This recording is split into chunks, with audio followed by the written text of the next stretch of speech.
ప్రజలందరికీ, అన్నాదమ్ములకి, అక్క చెల్లెళ్ళకి పేరు పేరున నా నమస్కారం. నా పేరు ఆకినపల్లి శిరీష. నేను మీ అందరి ఆశీర్వాదాలు నాకు ఉండాలని, మన చెల్పూరు గ్రామాన్ని అభివృద్ధి పథంలో నడిపించాలని ఒక గొప్ప సంకల్పంతో ఈరోజు సర్పంచ్ అభ్యర్థిగా మీ అందరి ఆశీర్వాదాలతో రావడం జరిగింది. నేను ఒక విద్యావంతురాలిని అని నాకంటే ముందు నేను తిరుగుతున్న క్రమంలో మీరు చెప్తున్నారు. దానికి నేను చాలా సంతోషిస్తున్నా. నేను ఎంఎస్సి బిఎడ్, ఎంఎస్సి ఫిజిక్స్ చదువుకున్నా. నేను మీ అందరికీ మంచి భవిష్యత్తు ఇవ్వడానికి, రేపు మన బిడ్డలకి వాళ్ళ కాళ్ళ మీద వాళ్ళు నిలబడి సొంతంగా నిర్ణయాలు తీసుకోవాలి. మరి ముఖ్యంగా మహిళలు. నేను ఒక మహిళను కాబట్టి మన గ్రామానికి వచ్చింది ఎస్సీ మహిళా రిజర్వేషన్ గారు. మన బిడ్డల భవిష్యత్తు బాగుండాలి. అందులో మహిళలు ఎవరికన్నా తక్కువ కాకుండా అన్ని రంగాల్లో సమానంగా ఉండాలని పార్లమెంటులో తన పదవికి రాజీనామా చేసి మన మహిళలకి హక్కులు కల్పించిండు. దానికోసమే నేను మహిళా అభ్యర్థిగా ఎస్సీ మహిళ వచ్చింది కాబట్టి మీ ఆశీర్వాదం కోసం మీ ముందుకు వచ్చిన.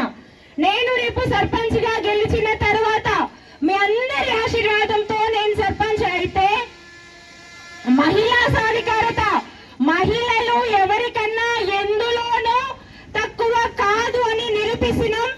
రేపు మన చెల్పూర్ గ్రామంలో ఉన్న ప్రతి మహిళ, అది మండలం ఉన్నది, మన చెల్పూర్కు హుజరాబాద్ 7 కిలోమీటర్లు, జమ్మిగుంట 7 కిలోమీటర్లు. మరి మన చెల్పూర్ ఎందుకు మండలం అయితలేదు కదా? ఖచ్చితంగా దీన్ని కూడా, మన చెల్పూర్ని కూడా మండలంగా చేసే బాధ్యత నేను తీసుకుంటా. ఇక్కడ ఇటు సైడ్ బీర్పల్లి ఉన్నది, చిర్సపల్లి ఉన్నది.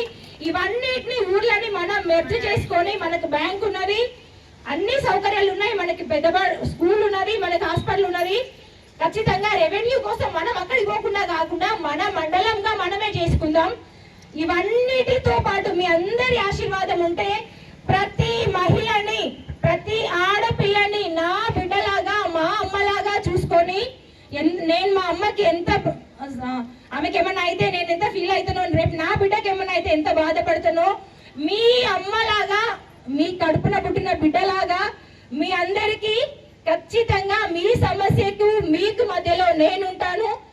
నా గ్రామ పంచాయతీ సర్పంచ్ గెలిచిన తర్వాత నాకు వచ్చే జీతాన్ని కూడా గ్రామ పంచాయతీకే ఇచ్చి, ఎవరికైనా ఏ వాడకన్నా ఏదైనా సమస్య ఉందా అని ఖచ్చితంగా ఆ జీతాన్ని కూడా మన గ్రామాభివృద్ధి కోసమే వాడుకుందాం.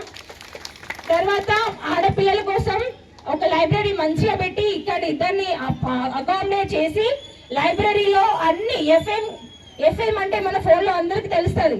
ఇప్పుడు 5th క్లాస్ ఎంట్రన్స్ పడుతుంది, మన చాలా మందికి తెలియదు. ఏమైనా ఉద్యోగ అవకాశాలు పడతాయి, చాలా మందికి తెలియదు.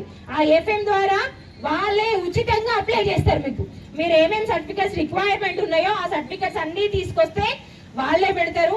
అవా నా కోసం పొద్దుగాల నుండి మీ అందరూ కష్టపడుతున్నారు. మీ అందరికి పాదాభివందనాలు. నా వెనుక మీరున్నారు, నా వెనుక అంబేద్కర్ గారు ఉన్నారు, నా వెనుక రేపు నేను సర్పంచ్ గా గెలిచిన తర్వాత మీ సమస్యని డైరెక్ట్ గా నా దగ్గరికి పట్టుకురావచ్చు. ఏ దొర దగ్గరికి కానీ ఎవరి దగ్గరికి పట్టుకపోయి ఒకరు రైట్ కొట్టు బిడ్డ అంటే రైట్ కొట్టి, ఒకరు వద్దు బిడ్డ అంటే వద్దు అనేది కాదు. నేను స్వచ్ఛందంగా, స్వతంత్ర అభ్యర్థిగా మీ ముందుకు వస్తున్నా. కాబట్టి మీ అందరి ఆశీర్వాదం నాకు ఉండాలని, మీ అందరూ దయచేసి ఎలాంటి ఒక్క రోజు కోసం ఎవరో వచ్చి భయపెడతారు అని ఆలోచించకుండా, ఒక్క రోజు అంబేద్కర్ రాజ్యాంగం ద్వారా ఇచ్చిన హక్కు కాబట్టి ఏ ఆడపిల్ల తండ్రి బాధపడకుండా, భయపడకుండా, ఆడపిల్ల పుట్టిన వెంటనే మీ అందరి ఆశీర్వాదంతో నేను సర్పంచ్ అయితే, ఆడపిల్ల మన చెల్పూర్ గాని, తొక్కలపల్లె గాని, కుర్మపల్లె గాని, మన చెల్పూర్ నుండి ఏ ఆడపిల్ల పుట్టినా ఖచ్చితంగా 5016 రూపాయలు ఆ అమ్మాయికి ఫిక్స్డ్ డిపాజిట్ చేస్తా. ఎందుకంటే ఆమె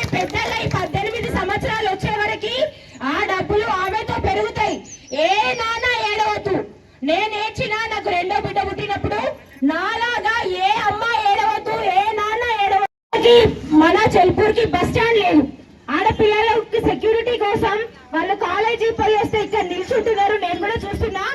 ఇక్కడ నిల్చోకుండా మొదటి 100 రోజులలోనే, నేను గెలిచిన మొదటి 100 రోజులలోనే ఖచ్చితంగా చెల్పూర్ కి బస్ స్టాండ్ నిర్మించే బాధ్యత నాది. తర్వాత ఈ ప్రధాన కూడళ్లలో ఆడపిల్లలకి భద్రత, ఆడపిల్లలు బయటకు వస్తున్నారు అంటే ఇంటికి వచ్చే వరకు క్షణం మనం ఫోన్ కాల్స్ చేస్తూనే ఉంటాం. నా బిడ్డ ఎక్కడ ఉంది, ఏమైంది అని పోకిరి వదలు తయారవుతున్నారు. కాబట్టి ప్రతి ప్రధాన కూడలిలలో ఖచ్చితంగా సీసీ కెమెరాలు. ఎక్కడ ఏ మహిళ బాధపడద్దు. నేను బాధపడినట్టు మహిళగా ఈ అమ్మాయి ఏం చేస్తుంది, ఈ అమ్మాయి దగ్గర పైసలు లేవు, ఒక చదువుకుంటే సరిపోతుందా అని నన్ను వెనక్కి చాలా ప్రయత్నం చేసిండ్రు. ఎక్కడ తగ్గకుండా, ఎవరికి ఏ ప్రలోభాలు పెట్టినా లొంగకుండా అంబేద్కర్ గారి ఆశీర్వాదంతో, మీ అందరి ఆశీర్వాదంతో నేను ముందుకొచ్చిన. తర్వాత రెండోది విద్య. మొదటిగా నా మేనిఫెస్టోలో మొదటిగా మహిళా సాధికారత నా మొదటి లక్ష్యం. ఏ మహిళ ఏడవద్దు, ఏ ఆడపిల్ల, ఏ నాన్న ఏడవద్దు, నా మొదటి అంశం. రెండో అంశం విద్య. మనం ఎక్కడ పోయినా కూడా ఎంత బంగారం ఉన్నా, ఎన్ని భూములు ఉన్నా దొంగిలిస్తారు, కానీ మన దగ్గర విద్యను ఎవరు దొంగిలించలేరు. కాబట్టి ప్రతి ఒక్కరూ విద్య, మంచి విద్య. మన జమ్మికుంట నుండి, హుజరాబాద్ నుండి ప్రైవేట్ స్కూల్స్ వస్తున్నాయి. ఆ బస్సులకు కూడా అంటే మనం డబ్బులు వెచ్చించి మన పిల్లల్ని చదివిస్తున్నాం. మనకి ఉచితంగా స్కూల్ ఉంది. రెండో పని వెంటనే స్కూల్ నిర్మాణం. స్కూల్లో ఎంత చదువు చెప్తున్నారు, ఎంతమంది మన పిల్లలు చదువుకుంటున్నారు, వాళ్ళకి భోజనం ఏ విధంగా ఉంది, వాళ్ళకి అన్ని సౌకర్యాలు అందుబాటులో ఉన్నాయా లేవా అని నేను నా బిడ్డను కూడా ఖచ్చితంగా, ఇప్పుడు ఆమె 5th క్లాస్ చదువుతుంది, మీ మధ్యలో ఎక్కడ ఉంది, ఆమెని కూడా ఇదే స్కూల్లో వేస్తాం. ఇదే స్కూల్లో వేసి ఖచ్చితంగా నా బిడ్డ ఉంటే నేను ఇంకా ఆమె గట్టిగా చదవాలని చూస్తా కదా, అట్లానే మీ అందరి పిల్లలను కూడా మనం గవర్నమెంట్ కి మనకి ఫండ్ వస్తుంది, ఖచ్చితంగా అన్ని సౌకర్యాలతో, అన్ని కమ్యూనికేషన్స్ ఉండేటట్టు, అన్ని కమ్యూనికేషన్ స్కిల్స్ తో మన పిల్లలని ఉచితంగా మన కళ్ళ ముందు చదివించుకుందాం. తర్వాత మూడోది, మనకి విద్యతో పాటు వైద్యం కూడా చాలా ఇంపార్టెంట్. మన గవర్నమెంట్ హాస్పిటల్లో ఎంతమంది చెకప్ చేస్తున్నారో ఏదో తెలుస్తలేదు, కానీ రేపు నేను సర్పంచ్ గా గెలిచిన తర్వాత ప్రతి వారం ఒక్కొక్క స్పెషలిస్ట్ ని హైదరాబాద్ నుండా, కరీంనగర్ నుండా, హుజరాబాద్ నుండా, జమ్మికుంట నుండా, ఎక్కడ నుండి ఎక్కడైతే పేదల పట్ల ఒక మంచి సంకల్పంతో ఏ డాక్టర్ అన్నా అయితే ఉంటారో ఆ డాక్టర్ ని గుండెకి సంబంధించి, తర్వాత కిడ్నీలకు సంబంధించి, లేకపోతే డయాబెటీస్ కానీ ఏ అనారోగ్య సమస్యతో ఎవరు బాధపడకుండా అక్కడ డాక్టర్ ని తీసుకొచ్చి ఇక్కడనే కూర్చోబెడతా. ఇట్లనే మీరందరూ వచ్చి చెకప్ చేసుకోవాలి. ఆడవాళ్ళు ఖచ్చితంగా ప్రతి 6 నెలలకు ఒక్కసారి మనం బాగుంటేనే మన ఇల్లు బాగుంటది. ఆడవాళ్ళు ఏమో పొద్దంతా పనికి ఏం చేస్తారంటే ఒక టాబ్లెట్ వేసుకొని పడుకుంటారు, అంటే కాళ్ళ నొప్పులు అవి ఇవని. అట్లా కాకుండా మీ అందరి చెల్లెగా, మీ అందరి బిడ్డలకు ఒక్కసారి, మీ అందరికి, మన చెల్పూర్ గ్రామంలో ఉన్న ఆడవాళ్ళందరికీ full body checkup, full health checkup నేను చేపిస్తా. మీరు పట్టించుకోరంటే మన పనులలో బిజీగా ఉంటాం కాబట్టి మిమ్మల్ని అందరినీ తీసుకొచ్చి ఒక వారం రోజుల క్యాంపు ప్రతి 6 నెలలకు ఒక్కసారి అన్ని గుడులలో పెట్టించి ఉచితంగా మన అందరికీ టెస్టులు చేపించి మనందరికీ ఆరోగ్యం అందుబాటులో ఉండేటట్టు చేస్తా. తర్వాత రింగ్ రోడ్డు మన ఊరు నుండి చాలా గ్రామాలకు పోతుంది. ఖచ్చితంగా మన ఊరిని రింగ్ రోడ్ గా, ఏ ఊరికైతే రవాణా సౌకర్యం బాగుంటుందో ఆ ఊరు అభివృద్ధి చెందుతుంది. ఎందుకంటే ఈజీగా రాకపోకలు ఉంటాయి కాబట్టి. మన చెల్పూర్ కి టెంపుల్ నుండి డైరెక్ట్ గా అంటే లోపలికి ఎంటర్ అవుతుంటే అక్కడ మూల మీద యాక్సిడెంట్స్ అవుతున్నాయి. అట్లా కాకుండా ఖచ్చితంగా దీన్ని రింగ్ రోడ్ చేసే ప్రయత్నం చేద్దాం. రింగ్ రోడ్ ప్రయత్నం చేస్తా. తర్వాత మీకు ఏ సమస్య ఉన్నా, మీకు మధ్యలో నేనుంటా. మిమ్మల్ని మా సొంత అక్క చెల్లె అనుకుని నా దగ్గరికి మీరు వచ్చిళ్ళు. మన ఊరికి తోకలపల్లెకి శ్మశాన వాటిక లేదు. తోకలపల్లె ఖచ్చితంగా శ్మశాన వాటిక నేను నిర్మించి మీకు ఇస్తాను. తర్వాత పెద్ద చెరువు దగ్గర పోవడానికి దారి లేదు. 500 ఎకరాల దాకా అటు ఉంటాయి. మనోళ్ళందరూ పనిచేసేదటే. అక్కడ బ్రిడ్జి నిర్మాణం కరెక్ట్ గా లేదు. ఏదో పైపులు నామకేవాస్ తీసుకొచ్చి అక్కడ పెట్టిండ్రు. అనుకుంటే ఖచ్చితంగా జరుగుతాయి పనులు. కాబట్టి అక్కడ బ్రిడ్జి నిర్మాణం కూడా చేస్తా. దాంతో పాటు మన గ్రామంలో మొదటి 100 రోజులలోనే ఉచిత అంబులెన్స్. నేను గెలిచిన 100 రోజులలోనే ఇదే అంబేద్కర్ సాక్షిగా చెప్తున్నా, ఎవరికి ఏ అవసరం ఉన్నా 2 నిమిషాలలో మీ ముందు అంబులెన్స్ పెట్టించే బాధ్యత నాది. తర్వాత టెంపుల్ శివాలయం పనులు ఆగిపోయినాయి. ఆగిపోయిన పనులు ఖచ్చితంగా నేను బాధ్యత తీసుకొని శివాలయం పనులు నేను ఖచ్చితంగా చేస్తాను.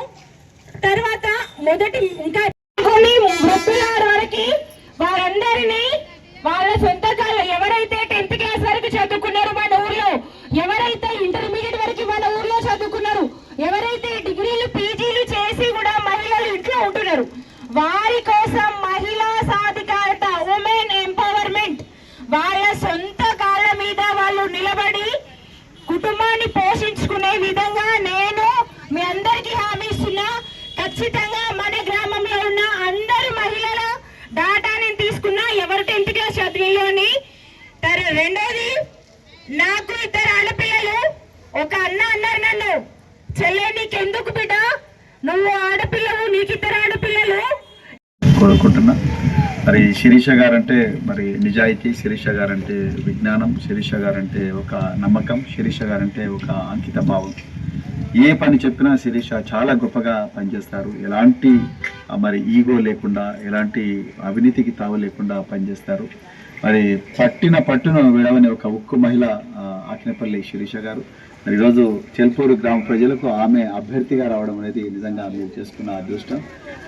తప్పకుండా ఆమె మరి నా సమక్షంలోనే, నా ద్వారానే మరి కేసీఆర్ గారి చేతుల మీదుగా కండువ వేసుకున్నారు. మరి తప్పకుండా తెలంగాణ ఒకప్పుడు గొప్ప బహుజనవాది, ఇప్పటికి కూడా బహుజనవాదే, తెలంగాణవాది. మరి బహుజనవాదం, తెలంగాణవాదం 2 కలిసి చెల్పూరు గ్రామం గొప్పగా డెవలప్ కావాలి అని చెప్పేసి గ్రామీణ ప్రాంతాల్లో ఉండే బిడ్డలు రేపు దేశ సరిహద్దులు దాటి గొప్పగా బతకాలని కోరుకునే ఒక మంచి మహిళ మరి ఆకినపల్లి శిరీష గారు. ఒక మహిళ, ఒక తల్లి, ఒక భార్య. మరి ఈ శిరీష గారు సేరు నెట్వర్క్లో కూడా ఎన్నో ఉన్నత శిఖరాలకు ఎక్కి చాలా గొప్పగా పనిచేశారు. మరి వారికి కూడా మీ అందరి సహకారం ఉండాలి. మరి మన ఇళ్లలో ఎన్ని ఇబ్బందులు ఉన్నా, లేకపోతే ఎన్ని తేడాలు తారతమ్యాలు ఉన్నా కూడా ఒక్కరోజుకి అవన్నీ మర్చిపోయి గ్రామ భవిష్యత్తు కోసం, చెల్పూరు ప్రజల భవిష్యత్తు కోసం శిరీష గారిని దయచేసి మీరు గెలిపించాల్సిందిగా కోరుకుంటూ మరొకసారి జై తెలంగాణ.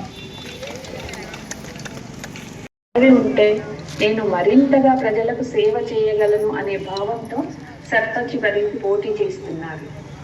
నేను చెప్పింది వేదం, నా మాటే శాసనం అనే మనస్తత్వం శిరీష గారిది కాదు. అందరినీ కలుపుకుపోయి అందరి సలహాలని, సూచనలని తీసుకునే మనస్తత్వం శిరీష గారిది. చెల్పూరు గ్రామంలో ఎంతో మంది అనుభవజ్ఞులు, విద్యార్థికులు, విజ్ఞానవంతులు ఉన్నారు. వారు చెల్పూరు అభివృద్ధి కోసం ఎవరు ఏ సూచనను ఇచ్చినా కూడా దానిని పరిగణనలోకి తీసుకొని అది ఆచరణ సాధ్యమైన సూచన అయితే ఖచ్చితంగా కార్యరూపం దాల్చేలా కృషి చేస్తానని శిరీష గారు చెప్పారు.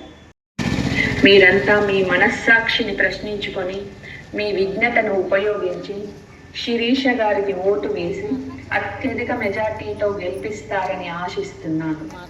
అందరి ఆశీర్వాదంతో శిరీష గారిని గెలిపించుకుందాం. మన చెల్పూరు గ్రామాన్ని అభివృద్ధి పదంలోకి తీసుకువెళ్దాం. నా కూతురు లాంటి శిరీషను ఆశీర్వదిస్తూ విజయోస్తు శిరీష, దిగ్విజయోస్తు శిరీష అని దీవిస్తూ ముగిస్తున్నాను.